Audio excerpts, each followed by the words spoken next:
Sarong babae na aktuhan na nagahabon nin siyam na kahanin sigarilyo sa sarong mini grocery store sa Banwanin, Baaw, Camarines Sur. Ang suspetsado, 5 beses na subuot na ng habon sa parehong tindahan. Uyan report ni Jessica Calinog.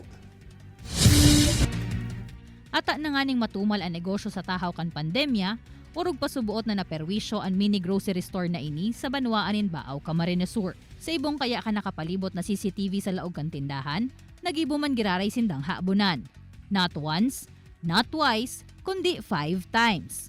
Istorya kan may sadiri kan tindahan na nagsayo man ng magpa-entrebista, regular na nagbabakal din sarong kilong bagas ang suspetsado sa inda. Nadakop naman subuot ninda ining naghahabon nin dekahang sigarilyo. Alaga da isinda makareklamo sa otoridad, huli tamayo sinda nin ebidensya. Hasta sa kanakaaging Domingo liwat ining nagbakal nin bagas sa tindahan, kaya nagdesisyon subuot sindang mag-video nin patago.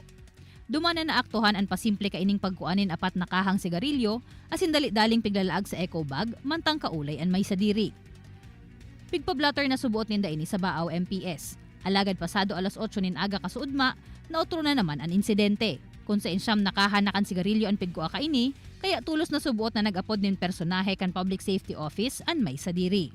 Pero hindi talaga siya umamin nung inano namin. Tapos sinerge ko yung mga gamit niya. Hindi ko po nakuha yung yung sigarilyo, di ko nakita. Yun pala, tinago niya. Tapos nung nagkahulihan na, nakita niya na yung mukha niya dun sa video, hindi na siya nakapag-deny. Reklamo na yon last week, yung complainant din, na talagang parating nawawalan sila ng mga kuha dun sa tindahan nila. And yung modus niya, habang bibili ng 1 kilo ng bigas, habang nilalagay yung bigas dun sa plastic, dun din niya take advantage na magnakaw ng mga gusto niyang item na kunin doon. Basado sa investigasyon, ang labing pangangaipo subuot kan suspetsado para sa pagbuhay kan sa iyang mga aki, ang rason kung taano nagibo ka ini ang krimen. Asin ititinda niya ang mga sigarilyo para makadilihensya.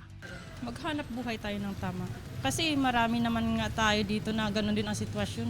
Pero ginagawa pa rin po responsibilidad nila bilang ina. Sa presente, nasa kustodiya na kan Baaw MPS ang suspetsado na mahahampang sa kasong theft. Kaibanan si Gerald Gandia, Jessica Calinog, Balitang Bicolandia.